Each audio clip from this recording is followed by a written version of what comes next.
안녕하세요. 선한사주입니다. 이제 드디어 고급 과정이 시작이 되겠습니다. 고급 과정인 만큼 굉장히 이제 복잡한 내용들이 많이 이제 나올 거예요. 근데 저의 강의는 그러니까 그동안 들으신 분들은 아시겠지만 원리를 굉장히 중요시 여겨요. 사주는 백날 외워도 소용이 사실 없어요. 그거를 이제 원리를 알아야지 결국엔 사주를 적용을 시키고 그 적용이 되어야지 사주를 풀 수가 있는 거잖아요. 우리가 사주를 공부하는 이유는 결국에는 사주를 풀기 위한 거고, 사주를 풀어서 나에게 뭔가 불리하거나 핸디캡이 될 수 있는 건 보완하고, 그 다음에 나에게 굉장히 장점인 부분은 더 발전시키고 부각시키기 위해서 사주를 공부를 하는 거잖아요. 그렇기 때문에 최종적인 목표는 다 똑같다고 봐요. 결국에는 내 사주를 알기 위해서, 그러기 위해서는 정말로 오행하고요, 육친, 십성, 이쪽에 관련된 거를 완벽하게 그 원리를 이해하시면 사주를 정말로 푸실 수 있으세요. 자신감 가지셔도 되고요. 제가 여기 유튜브에 올리는 이런 강의들은 제가 실제로 수업하는 내용과 그렇게 다르지 않아요. 오프라인에서 수업하는 것도 비슷한데, 이제 오프라인은 본인들이 원하시는 사주를 내놓으시고 그 풀이를 본인이 하신 것과 제가 풀어드리는 것을 비교할 수 있는 그런 기회가 있는 거고요. 그 다음에 본인이 보지 못했던 부분을 제가 그 부분을 채워드릴 수 있는 거고, 그 다음에 질문이 항상 가능하기 때문에 질문에 대한 대답을 그때그때 받을 수 있어서 막힌 부분을 그때그때 뚫을 수 있다라는 장점이 있지만 수업 내용은 그렇게 다르지는 않습니다. 저는 제가 아는 선에서는 유튜브에 모든 것을 다 공개하고 있어요. 머리가 좋아야지 좀 숨기기도 하고, 유도도 하고, 그런데 저는 그런 거는 잘 못하겠고, 그리고 처음부터, 제 사주 유튜브 이름 자체가 이제 선한사주였기 때문에, 선한 의도를 가지고, 선한 의도를 가지고, 교육을, 시간과 어떤 경제적인 이유, 장소적인 이유의 문제가 있어서, 힘드신 분들에게 선한 의도로서 이 공부에 도움을 드리고자 시작한 거기 때문에 제 유튜브만 꾸준하게 보셔도 사실은 계속 반복해서 듣다 보면은 어느새 이제 그 얘기가 그 얘기인 순간이 와요. 그게 이제 원리를 깨치게 되면은 그게 들리기 시작해요. 이 얘기가 그렇군, 그 얘기였구나 라는 것을 알게 됩니다. 이제 고급 과정 이제 첫 번째니까 이제 요번 고급 과정은 비식재관인에 대해서, 이것도 마찬가지로 5강짜리가 되겠죠? 비식재관인에 대해서 배울 건데, 비겁에 대해서 배운다고 꼭 비겁에 대해서 배우는 게 아니라 비겁과 타 십성, 타 육친에 관한 어떤 관계성, 비겁의 구조에 따른 다른 십성이나 육친에서 나타나는 그런 모습들을 다양하게 적용할 수 있는 그 적용 방법에 포커스를 맞춰서 설명을 해드리겠습니다. 기존의 강의보다 조금 더 세밀하게 갈 수 있을 것 같아요. 기대해 주시고요. 그 다음에 정말 좀 단계적인 수업이 필요했던 분들은 제 지금의 강의가 굉장히 도움이 되셔서 굉장히 제가 고맙다는 문자를 많이 받고 있는데요. 저도 너무너무 감사드리고요. 그 많은 유튜브 강사들, 강의들을 뭐 같이 보시게 하시겠지만 그래도 저를 선택해줬다는 그런 고마움 항상 마음에 가지고 있고요. 제 강의가 계속해서 도움을 많이 드렸으면 좋겠다라는 생각이 듭니다. 일일이 뭐 고맙다는 문자에 답을 못 드리더라도 저도 항상 감사한 마음에 이 시간에 빌어서 말씀을 드리고 싶습니다. 오늘은 이제 비겁에 관한 모든 것이에요. 비겁이라는 건 일단은 비견과 이제 겁재를 합하는 말이에요. 그죠? 그러면 비겁. 비겁은 일단은 색깔을 할까요? 비겁은 비견과 겁재를 말해요. 그죠? 비견은 나예요, 나. 그죠? 겁재는 나 이외의 타인을 말해요. 일단 나 이외의 타인. 그러니까 이거는 나 아자를 쓸 수 있고 이거는 남 타자를 쓸 수가 있어요. 네. 그래서 일단은 비겁이 많다는 거는 나와 타인이 많다라는 거예요. 타인 중에서도 나와 이 비는 어깨 비자거든요. 예, 어깨 견자이고 비는 이제 겨룬다라는 뜻이기 때문에 어깨를 사이에 두고 겨루는 사이니까 형제간도 비견이 될 수가 있죠. 형제간에도 한 명이 너무 잘 나가면 한 명이 좀 위축되는 그런 경우들도 좀 있잖아요. 그러면 또 이제 다른 한쪽에서 그 다른 형제에 대한 감정이 이런 사주 같은 데서도 다 나올 수 있어요. 그리고 이제 겁재는 나 이외의 타인이니까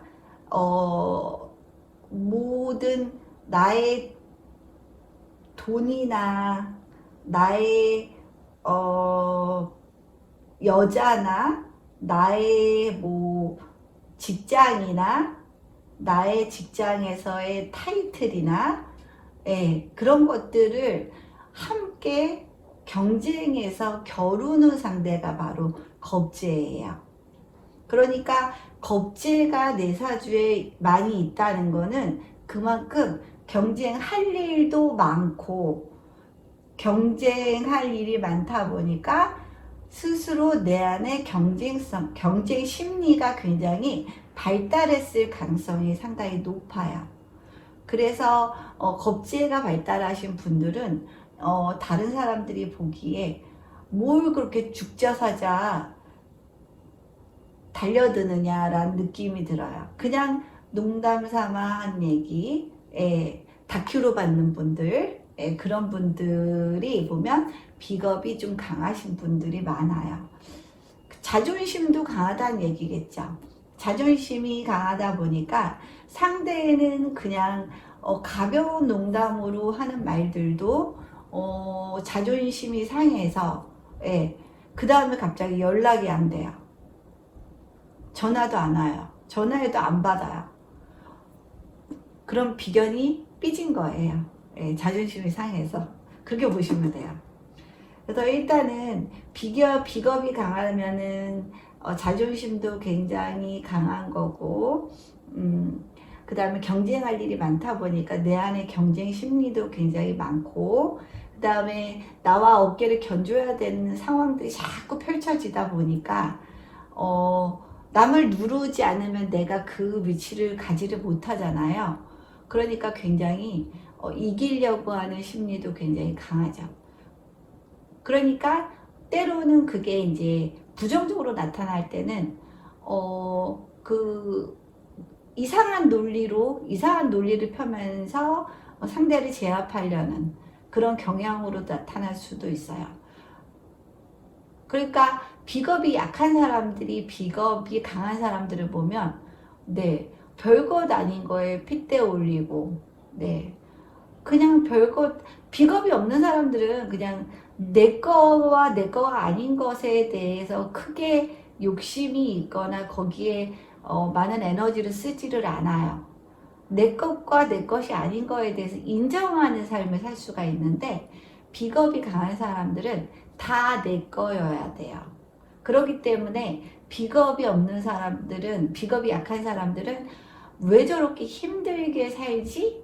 그냥 조금 편하게, 조금 그냥 내가 가질 수 있는 만큼만 갖고 편하게 살면 되는데, 너무 힘 빼고 너무 힘주고 산다라는 느낌을 좀 받을 수가 있고, 또 비겁이 강한 사람들이, 비겁이 약한 사람들을 보면 너무 느슨하게 사는 것 같고, 저렇게 살아서 이 험한 세상을 어떻게 살아갈고, 아니면 저 사람은 뭔가 주관도 없어 보이고, 이리 휩쓸리고 저리 휩쓸리고 자기 생각도 별로 모르겠고, 그냥 이 사람이 말하면 옳소, 저 사람이 말하면 옳소. 도대체 이 사람은 어떤 생각하고 사는 사람인지, 이 사람의 가치관, 이 사람이 뭐가 옳고 뭐가 그르다는 것 자체를 판단하기가 좀 어려워서 되게 줏대 없는 사람이라고 보일 수가 있어요. 네. 상대적인 거예요. 사주는 상대적인 거예요. 그래서 같은 사주를 풀어도 저같이 이제 관이 강한 사람들은 사주를 이제 감명을 하고 사주 상담을 받을 때도 많이 들어주고, 많이 일단은 그 사람으로부터 안에 있는 힘든 찌꺼기들을 배설을 하게 도와주는 그런 상담을 많이 하는 편이고요. 비겁이 강한 사람들은 본인의 말이 굉장히 많아지는 거죠. 근데 그 말이 좀 너무 직선적으로 딱 나가기 때문에 같이 비겁이 강한 사람이면은 뭐 둘 중에 하나겠죠. 약간 비슷한 성향의 비겁이 강한 사람이면 저 사람 되게 똑부러진다. 근데 전혀 다른 분야의 비겁이 강한 사람들은 저 사람 너무 칼 같다. 왜 저렇게 단정을 짓지? 기분 나빠. 그렇게 바라볼 수 있어요. 그리고 비겁이 약한 사람들은 또 상담해주는 저 같은 분들이 비겁이 강한 분들이라면 너무 단정적으로 말을 해서 상처를 받아요. 그러니까 돌려 말할 수도 있고, 그리고 그게 100%가 아닌데 좀 단정적으로 말을 하고, 특히 사람들이 귀에 꽂히는 거는 부정적인 말들이 계속 가슴에 남고 귀에 꽂히고, 그것 때문에 잠 못 이룬다는 거를 저 같은 관이 강한 사람들은 알기 때문에 말하는 게 굉장히 좀 조심스럽고, 이 사람이 많은 상처를 받는 말보다는 조금 개운법적으로, 아니면 조금 내려놓을 수 있는 마음을 조금 내려놓게 하는 그런 상담을 하게 되죠. 예. 그렇기 때문에 같은 사주를 보더라도 이 사람, 저 사람 다 말이 다른 게, 사주 보는 사람들의 특성도 사실은 좀 많이 들어와 있어요. 그러면은 비견은 이제 식신을 생하고, 식신은 정제를 생하고, 정제는 정관을 생하고, 정관은 정인을 생하죠. 그 다음에 겁재는 상관을 생하고, 네.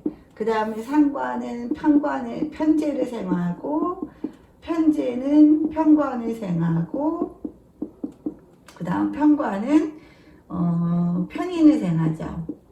뭔가 편자가 들어가면은 좀 색안경을 끼고 보게 되죠. 아무래도 편이라는 게 치우칠 편자라니까 좀 많이 편중됐다라는 의미고, 정이라는 거는 뭔가 항상 그 틀에서 벗어나지 않는 어떤 모범적인 느낌의 그런 글자이기 때문에, 우리는 이제 이 위의 라인을 길신이라 부르고 이 아래 라인을 흉신이라고 부르죠. 네. 그렇지만 현대 생활에 와서는 굉장히 이제 세상이 많이 변했기 때문에 저는 이 아래 라인의 세상이 왔다라고 저는 봅니다. 남들과 똑같아서는 살기가 힘들고요. 그 다음에 무조건적으로 맞추는 삶을 살게 되면 본인이 결국에는 정신적으로 너무 힘들어서 자꾸 본인을 갉아먹는 그런 생각 아니면 그런 마인드, 그런 가치관의 노예가 될 수도 있어요. 때로는 뭔가 누구와의 다툼이 있고 누구와의 어떤 마찰이 있으면 강한 사람들 같은 경우에는 그 내가 옳다라고 결론을 내려서 별로 상처를 받지 않아요. 그렇지만 비겁이 약한 사람들, 사주가 약한 사람들은 누군가와 다툼, 싸움 그런 것들이 일어나면 나중에 결국은 본인이 힘들어하고요.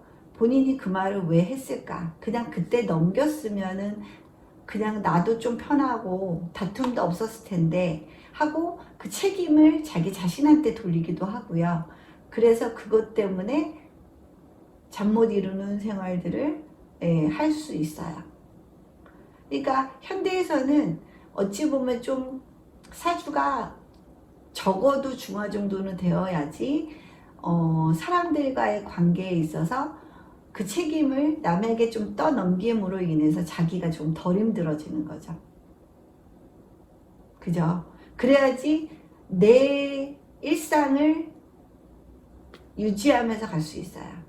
내 일상이 자꾸 이제 남들과의 관계에서 내가 상처받으면서 자꾸 깨지면 결국에는 그 회사를 나오는 것도 나잖아요. 그 사람은 끝까지 버텨요.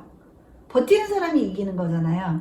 근데 약한 사람들은 본인의 잘못이 아님에도 불구하고 누군가의 어떤 마찰에서 항상 본인이 그 집단에서 나오게 되는 그런 상황들이 반복이 되기 때문에 직업적으로도 굉장히 불안정성이 크죠. 직업적으로 불안정하면 결국에는 재적으로도 불안하고, 그죠? 그러면 삶이 이제 불안해지는 거고, 그러다 보면은 결국에는 나중에 계속해서 비정규직의 삶을 살 수가 있고, 자꾸 마이너로서 살아갈 수 있는 그런 요지가 좀 있습니다. 그러면 일단은 비견이란 무엇인가? 비견은 이제 나잖아요. 그러면은 비견이 생겨주는 거는 내 목소리예요. 내 의견이고요. 나의 욕구고요. 나 자신에게서 나가는 모든 것이에요. 그죠? 내가 하고 싶은 것도 식신이고요. 내가 먹는 것도 식신이고요. 나의 건강도 식신이고요. 나로서 무조건적으로 나가는 게 식신이 돼요. 그죠? 그러면은 비견은 식신이 생겨요. 근데 식신이 굉장히 강하다. 그러면 비견의 힘이 많이 식신에게 뺏기게 되는 거죠. 그러다 보면 식신은 굉장히 본능계고 그 다음 감정계라고 제가 얘기를 했죠. 식신이 많은 사람들은 호기심도 많고 마음이 여리고 착해요. 그렇지만 비견이 약해지는 그런 핸디캡이 있기 때문에 뭔가 일은 열심히 벌려요. 벌리고 내일이면 또 잊어버리고 또 다른 것에 흥미를 갖고 또 다른 호기심이 생기고 그러다 보면은 뭔가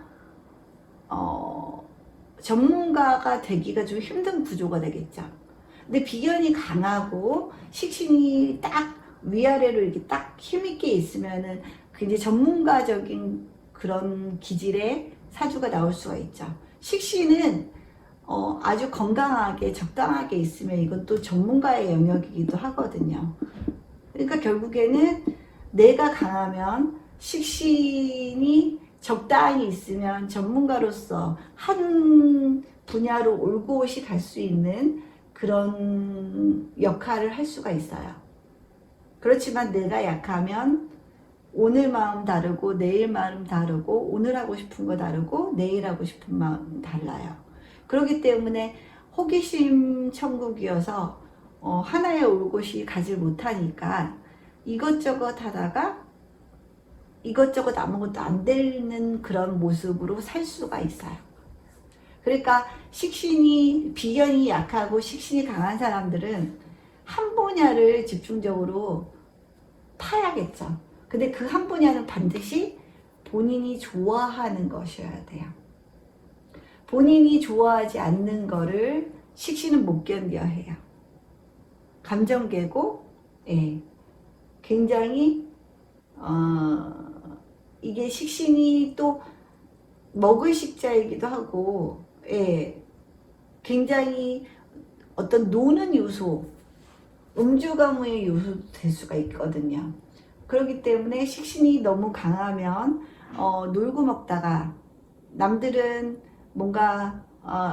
뭔가를 이룰 나이에 그때 가서 난 뭐 했지? 라는 상황들이 벌어질 수가 있겠죠.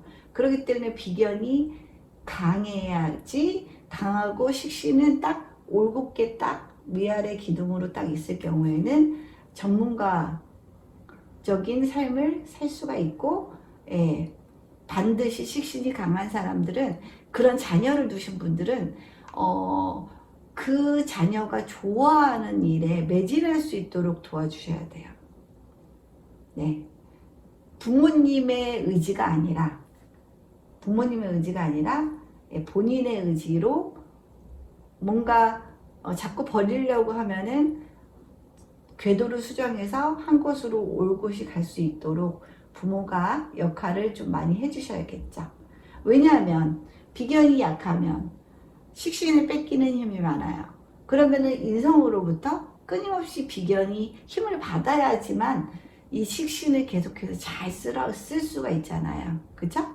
식신은 쭉 한결같이 가는 그런 모습이기 때문에, 예, 정인이 끊임없이 비견을 생하는 구조로 가서 식신이 쭉 한 길을 외길로 잘 갈 수 있도록 유도를 해주면은 좋은 사주 구조가 나올 수가 있어요. 그리고 이번에는 비견과 재성의 관계에서 한번 봅시다. 예, 비견이 이제 강할 경우에, 비견은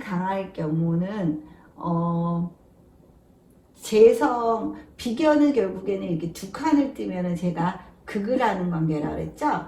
예, 극을 할 때도 얘가 당하기는 해요. 얘가 극을 직접적으로 받으니까 얘가 힘이 많이 빠지기도 하지만 얘도 치러가는 과정에서 얘의 힘도 굉장히 많이 빠지거든요. 전쟁을 생각하면 이제 우리나라와 청나라와의 그런 전쟁에서 청이 우리나라를 치러 오는 도중에 장마철이나 그럴 때 보면은, 예, 그 먼 길을 돌아서 우리나라를 치러 오는 과정에 군사들을 많이 잃죠. 배고파서 잃고 사고로 잃고, 예, 그러면 오면서 그 군사들은 기운이 다 빠진 상태로 전쟁에 임하기 때문에 어찌 보면은 그 치러가는 나라에 이 사람들이 준비가 되어 있다면 오히려 유리할 수도 있어요.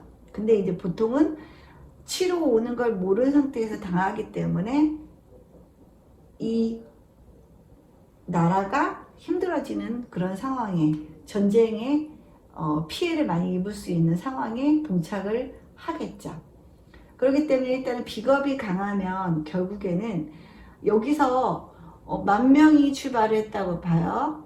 10,000명이 출발을 하면은 여기까지 도달하면은 8,000명은 살아서 이제 올 수가 있어요. 그죠?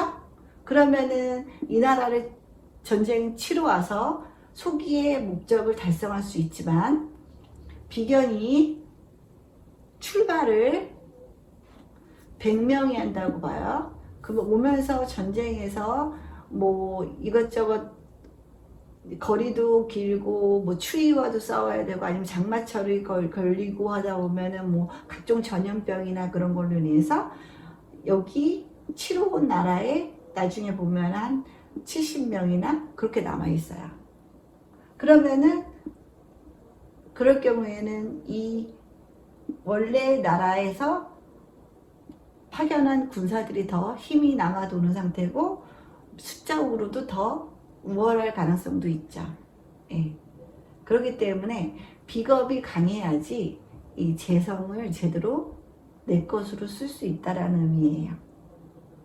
그죠? 그래서 제다 신약의 단점이 그거잖아요. 재는 많은데 내가 약해요.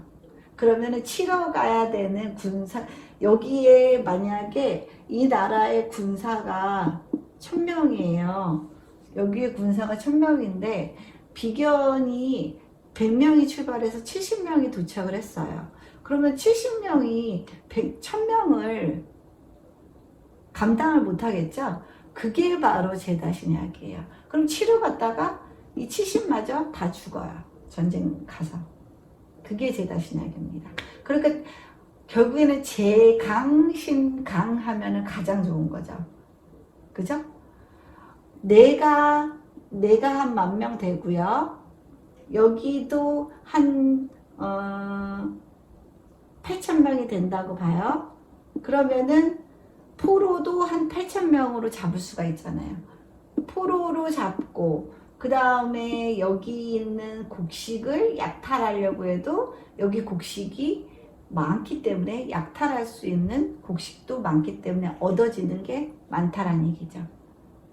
그러니까 결국 비견도 강하고 재성도 강하면 부자일 확률이 상당히 높고, 그죠? 아까 비견이 강한데 만약에 재성이 약하면 고집불통 남편의 이 부인이 신음하는 모습으로 살아갈 수도 있어요. 그러니까 부인이 굉장히 힘들어지는 거죠. 그죠? 비겁이 강하면 굉장히 고집불통이잖아요. 고집불통 남편이 이게 비견이 한 3개가 있고 재성은 축 맞은 재성 하나가 있어요.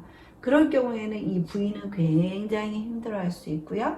그러면 결국에는 부인이 아프거나 아니면은 부인의 사주가 그나마 괜찮으면 이혼을 하거나 아니면은 뭐 아주 좋지 않은 현상으로 살아갈 수 있겠죠.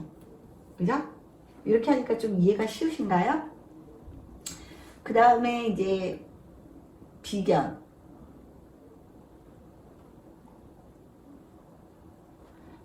세 칸을 가면 하나 둘 세 칸을 가면은 뭐예요?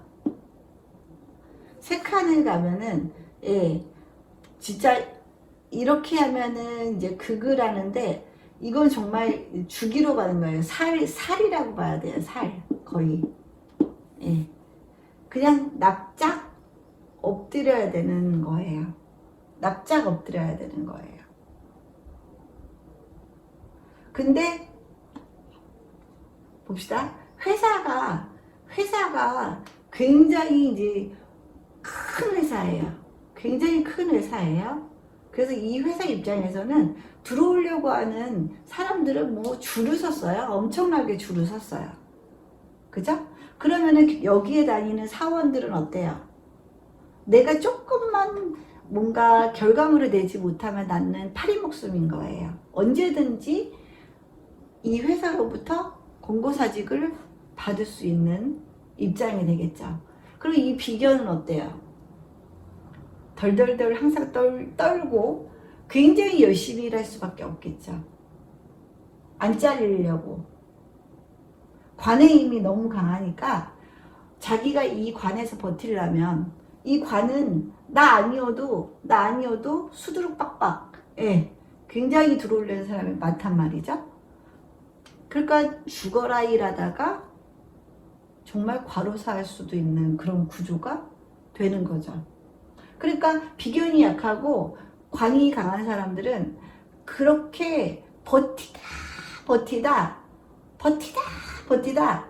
계속해서 회사를 옮기게 돼요. 그 사람은 정말 죽을 똥 살 똥 계속 버티는 건데 끝까지 이제 버티면 이기는데 비견이 약하니까 또 맷집이 약하잖아요. 맷집이 약하니까 남들보다 견디는 힘이 상당히 약해요. 그러다 보니까 자기 딴에는 정말 열심히 하고 정말 죽을 똥살똥 하는데 회사에서는 요구하는 거 점점 더 많아지고 나는 최대한 내가 할 수 있는 건 다 했다고 하지만 너는 왜 이것밖에 못 가지고 오니? 더 좋은 결과물을 내지 않으면 너는 다른 사람으로 언제든지 대체될 수 있는 사람이다라는 그런 무언의 압박이 계속 올 수가 있겠죠. 그러니까 관이 강한 사람들은 그래서 자꾸 회사를 자꾸 이동할 수밖에 없어요. 너무 힘들거든요. 그리고 항상 주눅 들어 있겠죠. 그리고 항상 열심히 살아요. 항상 열심히 살고 항상 스트레스에 노출이 돼 있다 보니까 건강상으로도 굉장히 안 좋죠. 그쵸? 그래서 비견이 강하고 관도 강하면 여기서 한자를 할 수 있어요. 관이 요구하는 것을 수용할 수 있는 맷집이 있거든요. 배짱이 있는 거죠. 큰 일도 해낼 수 있는 어떤 그런 배짱이 있는 사람들이에요. 그래서 관도 강하고 비견도 강한 사람들은 일단 윗선으로 갈 수 있는, 임원까지도 갈 수 있는 그런 구조에서 많이 나와요. 근데 비견이 약하고 관성이 강하면 만약에 배우자가 남편이 그런 구조라면 좀 고려를 해야 돼요. 결혼 전에 결혼해서는 어떻게든 살아야죠. 어떻게든 살아야 되는데 내가 결혼하려고 마음먹은 사람이라면 비견이 약하고 관이 강한 사람은 좀 피하는 게 좋아요. 그러면 남편이 뭔가 스트레스 지수가 굉장히 높고 그러면은 여유가 없으니까 집에 와서 아이들과 놀아주고 부인과 맛있는 저녁을 먹으면서 좋은 담화를 나눌 수 있는 여유가 없어서 항상 힘들어하고 집에 와서 짜증 부리고 스트레스 받으면 바로 또 알아눕고 그러다가 회사 때려치고 그게 반복이 될 수가 있거든요. 근데 정말 이 남자가 너무너무 좋고요. 그 다음에 너무너무 안쓰러우면 부인이 많이 도와주셔야겠죠. 그죠? 부인이 많이 도와줘야겠죠. 그럼 재생관으로서 관성으로 뺏기는 힘을 재성이 조금 보충을 좀 해줄 필요는 있어요. 그럴 때는 좀 부인이 같이 뭐 아르바이트라든지 아니면은 뭐 적게라도 아이들 교육비 정도는 같이 벌어주시면 이 남편분이 한결 어깨가 좀 가벼워질 수가 있겠죠. 그죠? 비견이 강하고 관성이 강한 사람들의 특징이 뭐냐면 너는 애나 잘 키워. 돈은 내가 벌 수 있어 라는 마인드예요. 그래서 남자들 중에 여자들이 밖에 나가는 거 별로 안 좋아하는 남자들 있죠? 그런 남자들은 비견이 굉장히 강하고 관도 강해서 충분히 돈은 내가 벌 수 있으니까 너는 애 키우는데 집중해 라고 하시는 분들의 구조에서 많이 나와요. 그죠? 그 다음에 이제 비견은 이제 인성. 비견이 너무 강할 때 같은 경우에는 인성의 힘이 쏙 빠져버릴 수가 있죠. 인성이 비견으로 설기가 되는 거잖아요. 인성이 비견으로 설기가 되니까 이럴 경우에는 인성이 비견의 힘이 쏙 빠지니까 인성의 힘이 상당히 약해져요. 그쵸? 그러면은 인성은 이제 공부를 뜻하기도 하고요. 그죠? 그 다음에 엄마를 뜻하기도 하고요. 그죠?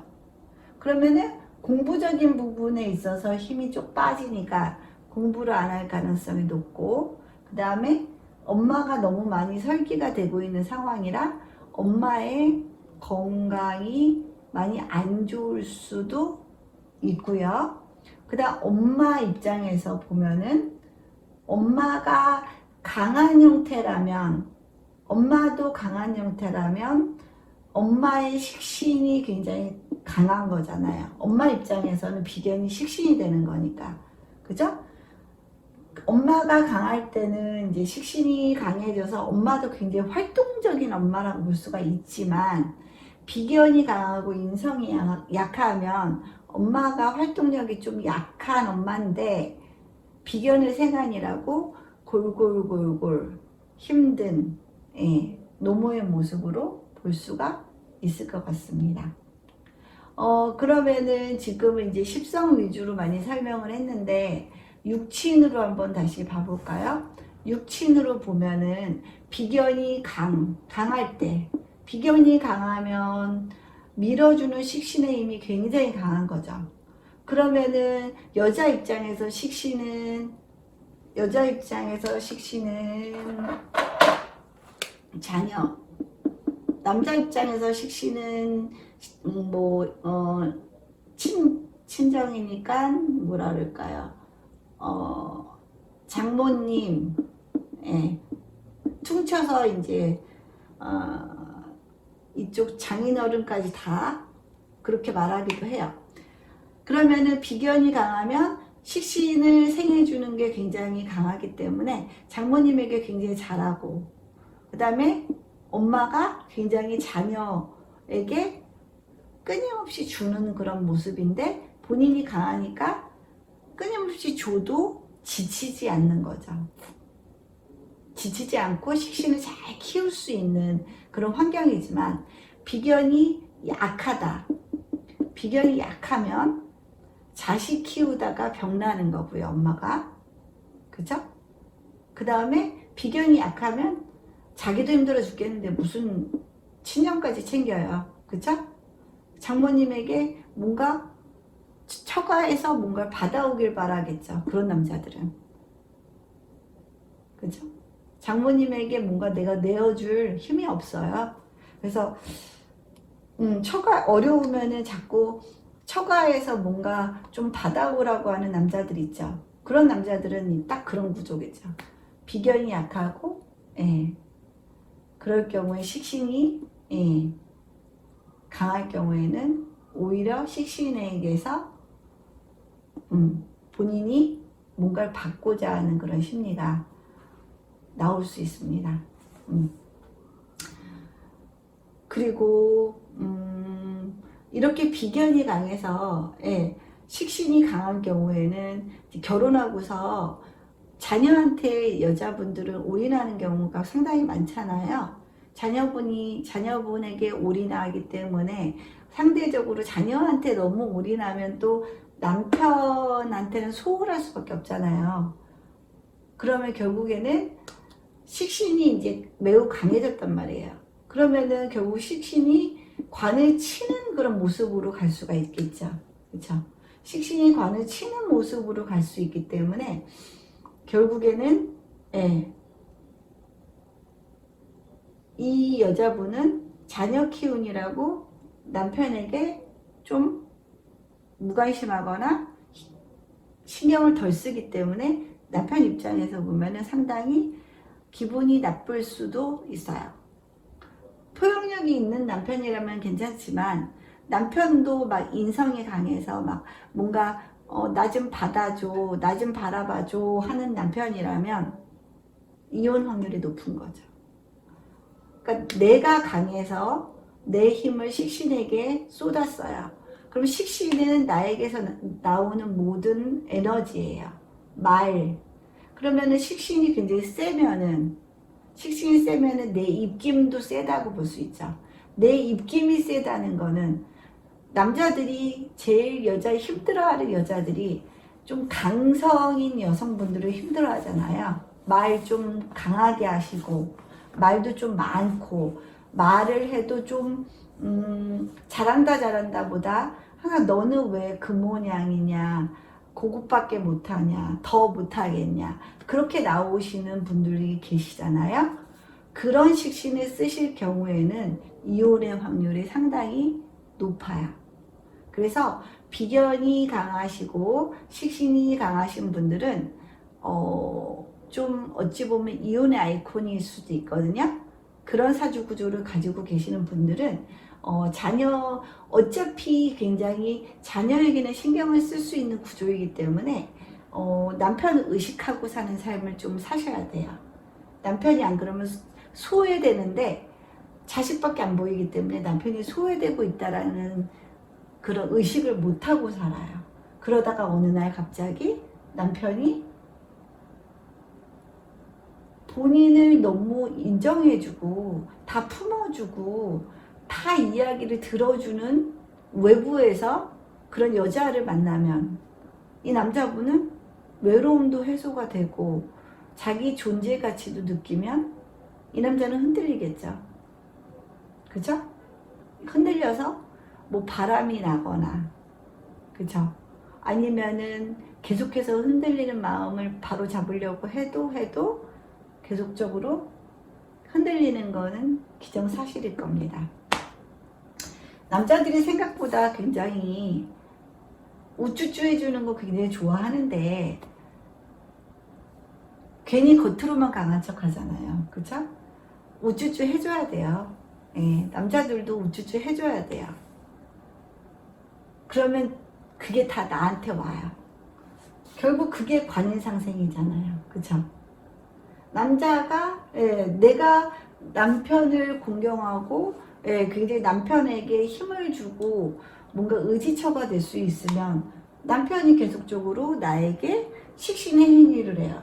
돌봐주고 예뻐해주고 사랑해주고 그러면 관인상생으로 받아서 내가 다시 인성으로 힘을 받는 그런 구조를 갖게 되기 때문에 비겁과 식신이 발달한 사람들은 반드시 항상 남편을 우쭈쭈 하는 그런 좀 습관을 몸에 배도록 노력하셔야 돼요. 안 되시겠죠. 잘 안 되는데 자꾸 의식해서 노력을 하고 본인이 계속해서 끊임없이 신경을 써야 돼요. 자녀보다 남편이 우선인 삶을 사셔야 됩니다. 그래야지 해로를 하기 위해서는. 근데 뭐 비견과 식신이 강한 사람들은 또 우리가 늙어서 알콩달콩 해로를 해야겠다라는 의식도 좀 적어요. 비겁과 식신이 강한 사람들은 또 어느 정도 애들 뭐 대학쯤 들어갈 때 되면은 뭐 졸혼을 하든 뭐 이혼을 하든 당장 자녀만 잘 키워놓으면 뭐 남편하고의 삶은 그닥 중요하다고 생각 안 하는 분들이 많으세요. 그래서 요즘에 그 졸혼이 많은 이유이기도 하고요. 아이가 딱 대학 가는 순간에 이혼하시는 커플들이 굉장히 많으세요. 그죠? 그리고 비견이 약하고 재가 강하면 부인의 힘은 굉장히 강하고 본인은 약하니까 뭐 좋게 말하면 경처가, 나쁘게 말하면 공처가 뭐 그렇게 될 수가 있겠죠. 그죠? 그 다음에 여자가 비견이 약하고 재가 강하면 굉장히 부지런부지런 바지런바지런한데요. 그게 바지런한 게 자꾸 시댁을 도와주는 쪽으로 바지런할 가능성이 높아요. 재가 많다는 거는 결국에는 시어머니가 많다는 뜻이잖아요. 시댁이 많다는 얘기잖아요. 그러니까 시어머니의 영향력이 굉장히 크다는 얘기예요. 그러니까 내가 굉장히 시댁을 위해서 바지런 해야 되는 그런 삶이라는 거죠. 그러니까 큰 며느리로 가지 않았는데도 큰 며느리 노릇을 하고 제사를 모시고 뭐 대소사, 집안에 대소사가 있으면 시댁의 대소사를 장남이 아닌데도 불구하고 본인이 다 시댁을 챙겨야 되는 그런 삶을 살 수 있겠죠. 일단 여자가 재성이 많다는 건 굉장히 부지런해요. 부지런해서 결국엔 어떻게 한다? 돈을 벌어서 남편 어깨에 조금 얹어진 짐을 덜어주는 그런 역할을 할 수가 있는 거죠. 그래서 내가 약한데 재생관이 되게 잘 돼 있는 사주들은 여자분들도 절대 놀지 않고 계속해서 돈을 같이 남편과 함께 같이 벌어서 모아가는 형태의 삶을 살 가능성이 상당히 높아요. 그러면 남편 입장에서는 굉장히 좋겠죠. 남편 입장에서는 재생을 계속해서 받으니까 본인이 원래는 뭐 한 달에 1,000만 원을 벌어야 되지만 본인이 부인이 300 정도 벌어주면 난 700만 벌면 된다. 그러면 어깨가 한결 좀 가벼울 수가 있겠죠. 네. 근데 또 그것도 비견도 강하고 관성도 강한 사람이라면 오히려 이렇게 부지런한 부인 보고 야, 너 돈 벌지 말라니까. 너 돈 버는 거 돈 벌지 말고 돈 벌고 자꾸 유세 부리지 말고 애나 잘 키워. 할 수 있어요. 자기가 충분히 혼자서 1,000만 원을 벌 수 있기 때문에 그렇게도 갈 수 있어요. 그래서 내 여자 사주에서는 이 재생관 되어 있는 사주는 남편 보필을 엄청나게 열심히 하는 그런 사주일 수가 있기 때문에 내 몸도 좀 돌봐가면서 해야 돼요. 비견이 결국 강해야 된다는 얘기죠. 비견이 강해야지 재생관할 수 있는 사주가 될 수 있기 때문에 남자들 입장에서는 비견이 강한 상태에서 재생관이 잘 되어 있으면 현모양처 돈도 잘 벌어주고 자식도 잘 키워주고 남편 보필도 잘하는 그런 부인이겠죠. 현대사회에서는 그런 거 원하는 남자들이 대부분이죠, 사실은. 마다할 일이 없죠. 그죠? 마다할 일이 없어요. 그 다음에 이제 관성이라는 거는 일단은 남자에게는 관성은 뭐죠? 자식. 그죠? 여자에게는 남편. 그죠? 왜냐하면 시어머니의 자식이기 때문에 시어머니가 생하는 식신이기 때문에 관성은 남편이에요. 그죠? 그러면은 비견이 강하면 자식을 낳으면 굉장히 그때부터 자식을 키우는 삶의 모든 포커스가 맞춰지기 때문에 잠깐 쉬고 싶어도 마음이 굴뚝 같아도 아니면 내 몸이 천근만근이어도 아침에 눈을 떠서 꾸역꾸역 어딘가에 나가야 되는 그런 삶을 살게 되겠죠. 그러니까 본인이 약하면 자식 키우는 게 참 힘들다고 느낄 수 있어요. 남자분들은. 그런 분들은 하나만 낳자. 자식 하나만 낳자. 그런 사고방식을 가져요. 왜냐하면은 감당하기가 힘들기 때문에 본인이 약하니까. 근데 본인이 강해요? 본인이 강하면 다다익선인 거죠. 자식 많이 낳아도 내가 다 벌어다가 먹일 수 있어. 충분히 감당해내니까. 그런 사고방식을 할 수가 있어요. 그리고 비견이 이제 약하고 관이 강하면 남편에게 너무 많이 종속되는 여성의 모습으로 살아갈 수가 있겠죠. 부인의 모습으로.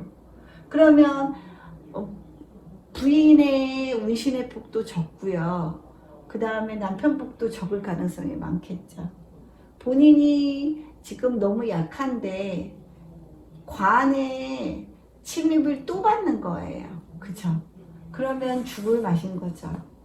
비견이 약하고 관이 너무 센 사주에서는 결혼을 아주 늦게 해서 남자 보는 눈을 키우거나 아니면 결혼을 안 할 수도 있고요. 아니면 꼭 궁합을 봐서 그 남자분이 굉장히 좀 그 배려심이 많아 보이는 사주 구조를 가지고 있는 그런 남자분을 만나셔야 되겠죠. 저 같은 경우에는 이제 관이 굉장히 많잖아요. 관이 굉장히 많아요. 그러면은 제 삶의 대부분이 남편이에요. 그래서 저는 지금도 계속 이제 재택근무를 하고 있는데 새끼를 다 차려주고 있고 중간중간에 간식을 다 챙겨주고 있어요. 제 삶의 중심이 남편이에요. 그리고 저의 남편은 또 제 다신약이에요. 그러니까 남편에게도 제가 다예요. 그러니까 남편도 본인 스스로 경처가라고 해요. 경처가라고 해서 저는 이제 굉장히 그 식신이 이제 관을 극하는 구조이기 때문에 남편 열심히 밥을 열심히 해주면 남편이 말을 잘 들어요. 그래서 저는 자꾸 먹여요. 그리고 남편은 일단은 제가 많은데 관이 지장간에 정관이 딱 지장간에 숨어 있어요. 그래서 제가 많은 상태에서 재생관에서 지장간의 관을 키우고 있기 때문에 회사 생활하는 데 있어서는 그게 또 월지를 장악하고 있는 지장간의 임수이기 때문에 뒷바라지를 그래도 열심히 해주는 그런 모습이기도 하죠. 그래서 저희는 둘 다 저는 정관이고 남편은 정제이기 때문에 둘 다 좀 충실한, 가정에 충실한 그런 사주 구조죠. 저희 남편도 재다신약이고 저도 아주 관다신약이고, 그쵸? 그러니까 남편을 잘 먹이기만 하면 이 식신이 정관을 제어해 주기 때문에 저는 먹이는 거 하나는 잘해줘요. 그때그때 요리해서 새끼를 잘 헤매긴답니다. 그래서 저희는 엔겔 지수가 좀 많이 높아요. 먹는 거에 많이 집중하는 집안이라. 그 다음에 이제 인성은 이제 남자 입장에서는 남자나 여자나 엄마죠? 엄마예요. 엄마. 그러면 결국에는 이제 비겁이 강하면 엄마의 힘이 쏙 빠져버리겠죠. 근데 엄마도 강해요. 비견하고 인성하고 강해요. 그러면은 엄마도 강하고 본인도 자아도 강해서 엄마도 뭐 주는데 인색하지 않겠죠. 힘이 빠지지 않으니까. 그리고 본인도 근데 이제 본인이 비겁이 강하니까 굳이 인성의 도움을 바라는 그런 형태는 아니겠죠. 비겁이 약하다면 엄마의 도움을 끊임없이 바라고 뭔가 자꾸 남으로부터 받는 거를 좀 당연시 여길 수 있는데 본인이 강하면 내 힘이 강한데 뭘 더 받겠어요. 그쵸? 그리고 인성이 자꾸 비견을 생각하게 되면은 결국에는 비견이 강해져요. 그럼 비견이 결국에는 죄를 극하니까 좋은 구조는 아니라고 볼 수가 있겠죠. 그죠? 그럼 부인이 힘들어지고 돈적으로 힘들어지고 그런 상황들이 벌어질 수가 있겠죠. 그죠? 이렇게 이해하니까 좀 쉽지 않으신가요? 네. 이렇게 원리를 한번 잘 이해를 하시고 그 다음에 사주를 공부하는 거는 결국에는 나 자신을 알고 정말 그 개운법을 행하고 내가 약할 수 있고 아니면은 나의 어떤 사주 구조상의 어떤 문제점을 내가 인식을 하면 벌어질 수 있는 어떤 나쁜 그런 상황들을 미리 피해서 갈 수도 있다라고 저는 전적으로 생각하는 사람 중에 하나예요. 그리고 저는 이제 편관이 워낙 강하다 보니까 이제 그걸 받아들이는 삶, 내 편관, 내 인생은 어차피 좀 남들보다 더 많이 노력해야 되고, 인성도 없잖아요. 편관으로 끝나버리는 그런 사주기 때문에 받으려고 하는 마음 자체를 안 갖고 있기도 하고, 그 다음에 계속 끊임없이 마인드 컨트롤을 해요. 주는 걸로 행복한 삶을 살자. 예, 받을 마음을 애초에 안 가져요. 예, 그냥 돈도 빌려주는 건 없어요, 저는. 차라리 그 돈이 없어도 괜찮은 돈은 그냥 준다는 개념으로 줘버리고, 그 다음에 내가 부담되는 돈이면 애초에 돈을 빌려주지도 않아요. 주면 좋지. 예. 근데 또, 그러니까 인성이 없다 보니까 진짜 빌려달라는 사람은 많고, 예. 저는 또 이제 관성이 편관이 많다 보니까 자존심 상해서 남에게 돈 얘기도 못하고, 예. 돈을 빌릴 줄도 모르는 사람이거든요. 그러니까 돈을 빌려주고도 돈을 달라는 얘기를 못하기 때문에 애초에 저는 빌려주는 행위도 안 해요. 그러니까 돈으로 인해서 힘든 점은 없었어요. 그리고 내가 열심히 일해서 이제 번 돈이고, 그 다음에 관이 많다 보니까 돌다리도 두드리면서 갔기 때문에 인생의 큰 낭패는 별로 없었던 것 같아요. 제 사주를 많이 극복한 케이스라고 저는 생각이 듭니다. 여러분들도 그렇게 사주 공부하는 이유는 정말 많지만 항상 사주를 공부하는 데 있어서 그 공부의 케이스를 자기 자신한테 두면 엄청나게 공부가 많이 돼요. 나만큼 나를 잘 아는 사람도 없잖아요. 또 나만큼 나를 모르는 사람도 없기도 하고요. 내가 살아온 길하고 나의 사주하고 자꾸 매칭을 시켜보세요. 그러면 눈이 뜨여져요. 남의 사주는 남한테서 끊임없이 이때 무슨 일이 있었고 이때 무슨 일이 있었고 그 얘기들을 계속 들어야 되잖아요. 근데 내 사주는 내가 아니까 내가 아니까 내 사주를 뭐 10년 동안도 계속해서 들여다보고 10년 되더라도 또 안 보이던 것들이 보일 수 있고요. 그러면서 사주를 보는 눈이 깊어질 수가 있답니다. 오늘의 강의는 여기서 마치겠고요.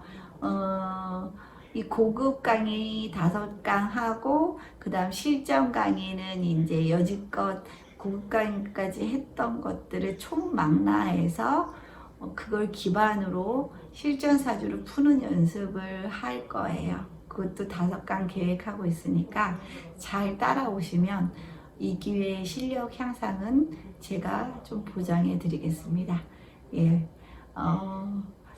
날씨가 지금 꽃가루 날리고 막 황사 오고 그래서 이 호흡기 쪽 안 좋은 분들 굉장히 힘들어 하시더라고요. 이 봄에 알러지 있으신 분들 잘 나시기 바랍니다. 건강하게 올 한해 코로나가 극복되고 내년에는 다들 마스크 벗고 참 온전한 얼굴을 봤으면 좋겠습니다. 언제든지 보고 싶은 사람 달려가서 볼 수 있는 환경이 얼마나 좋았던 것이었는지 이 코로나가 아니었으면 또 알지 못했을 것 같다라는 생각이 듭니다. 이런 위기를 겪어야지 그동안의 일상이 얼마나 소중하고 좋았는지도 알게 하는 기회가 됐다고 봅니다. 사람은 결국에는 성장하려면 고통과 아픔이 항상 동반돼야지, 그런 삶을 겪어봐야지 또 성장의 기반도 마련되는 거니까 지금 당장 힘드시더라도 이게 앞으로 삶에 있어서 좋은 어떤 기제가 될 거다라는 긍정적인 마인드로 잘 지금 힘든 분들 버티시기 바랍니다. 감사합니다.